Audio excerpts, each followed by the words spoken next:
Hey there, pirates! Welcome aboard the Anime No Me channel. Since the very first chapter, one thing has been crystal clear. Luffy isn't like other story protagonists who go around chasing kisses and hugs. He's chasing adventures and meat, lots of meat. But above all, freedom. And that's exactly why this question stirs something in us. Who could Luffy end up with after becoming the Pirate King? I hope for your support to help our crew win, and to do so, you just need to click the thumbs up button, leave a like, and subscribe to the channel. By doing this, you will win an incredible devil fruit. So just comment which fruit you want. Maybe the answer lies between the lines, or better yet, in the glances, the silences, the little words Oda scatters like clues in a stormy sea. I think that Luffy, as free as he is also someone who feels. He just doesn't feel the way we expect. He's not the type of guy who stops to think about dating, marriage, or making some kind of heartfelt declaration. But that doesn't mean he doesn't have a heart. And the curious thing is that even unintentionally, he draws people to him. People who come to love him, not because he tries, quite the opposite. It's because he simply is who he is.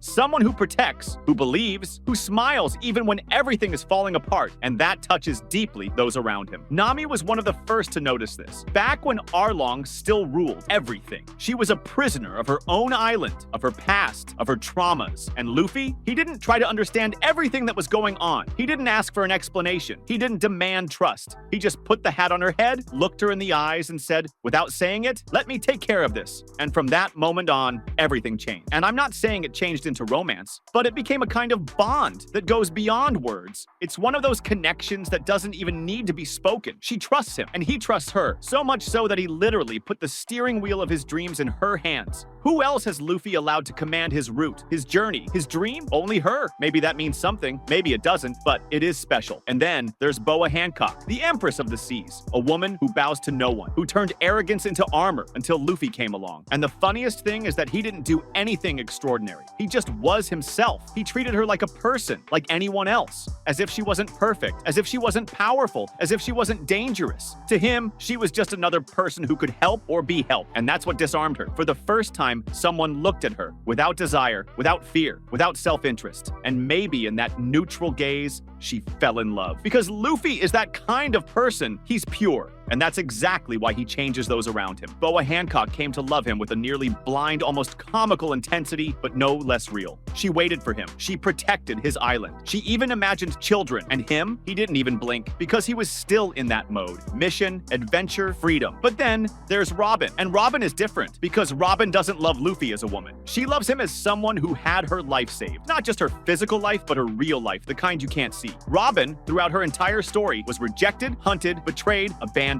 until this strange boy with a straw hat and a sunshine smile appeared and said, "Do you want to live? Then come with me." That's it. He didn't ask for explanations. He didn't ask about her past. He only offered a future, and maybe that's why she always looks at him with that calm sparkle in her eyes. It's not passion, it's admiration, a gratitude that transcends. And that's why, even if Robin is not a romantic match for Luffy, she holds a place in his life that no one else ever will, because she saw how much he gave of himself for her, and she never forgot. But then comes the lingering question. What if one day Luffy becomes the Pirate King, conquers all the seas, reaches the end of the Grand Line, and then stops, and then looks to his side, and then realizes that maybe someone has always been there, because as free as he is, as untamed a spirit as he may be, he is still human. And every human has a heart. What will he do with that heart after the adventure is over? Will he keep sailing alone, like Roger? Or will he share that ship with someone who journeyed the entire way by his side? I think that answer isn't just in the dialogue. It's in the little gestures, in the way he holds Nami after a battle, in the way he protects Robin without a second thought,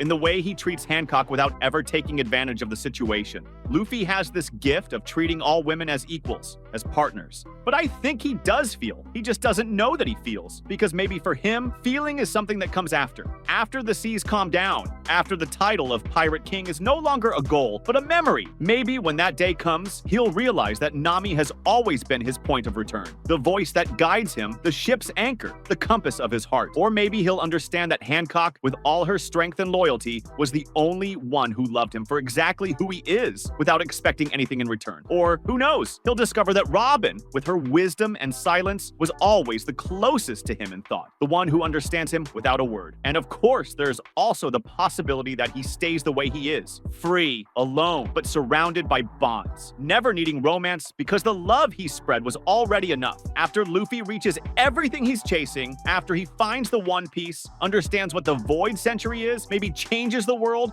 or even creates a new one where the most free can live without being hunted, there will still be that silence, that pause, that moment when for the first time maybe he stops to think about what comes next. Because even someone so focused on the adventure will one day face the end of the journey. And I think that's where this kind of question comes in. Who will he share that new world with? If he were to choose Nami, for example, I think a lot would change. Nami is part of the crew's heart, and she has a kind of bond with Luffy that isn't just captain and navigator. Since Arlong Park, since that silent cry for help, she's someone who trusts him in a different way, and he responded with the same intensity. There are scenes, like in chapter 94, that make it so clear when he puts the hat on her head. To me, that was almost like a promise, even if he didn't realize it himself. If one day Luffy were to end up with Nami, maybe it would be because he felt that she's the one who understands his dream the most, and at the same time, needs someone who makes her feel safe. Because despite Nami's strength, despite her intelligence, there's a part of her that's always been marked by loss. Luffy is the opposite of that. He fills the empty spaces with laughter,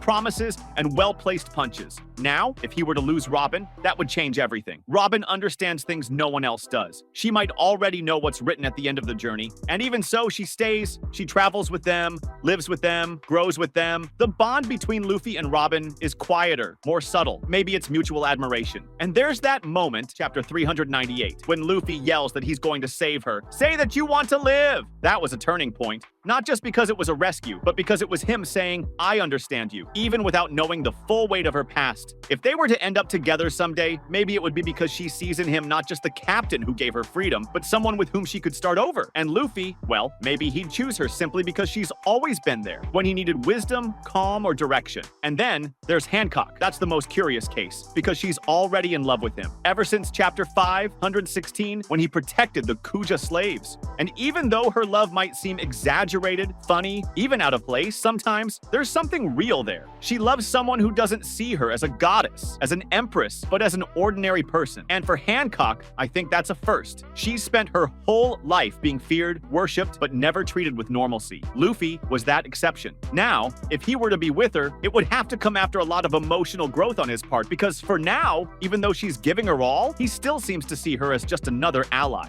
Maybe he needs to lose something, or almost lose it, to understand how much she means. Or maybe he'll never see it. But there's also this possibility. What if he ends up with no one? What if Luffy is that rare kind of person who loves adventure, friends, the ocean, more than anything else? That fits with everything we've seen of him so far. From chapter 1 to the most recent, he's never shown interest in romance. He's always been someone who reacts with a grimace or confusion when it comes up. He loves meat, freedom, laughter. Maybe he just wants to keep traveling, sailing with whoever stays, or even alone, discovering new islands, seeing new places, until the very end. Because not every hero needs a kiss at the end. Sometimes the ending is just to keep being himself as far as he can go. In the end, there's no way to know. But maybe that's the beauty of it. Because Luffy is exactly that. Someone who can't be defined by the usual rules. His love might be in every gesture, every laugh, every moment he reaches out to someone. Maybe he'll end up with someone. Maybe he'll end up with the whole world, or just with himself. And when that day comes, well, we'll be there, reading, feeling, smiling. Because maybe it's not about who he ends up with, but about everything he lived through along the way. That was today's content. We hope you liked it and want to share your opinion on the subject. Don't forget to share the video, give it a thumbs up, and I'll see you in the next video. Take care and stay amazing.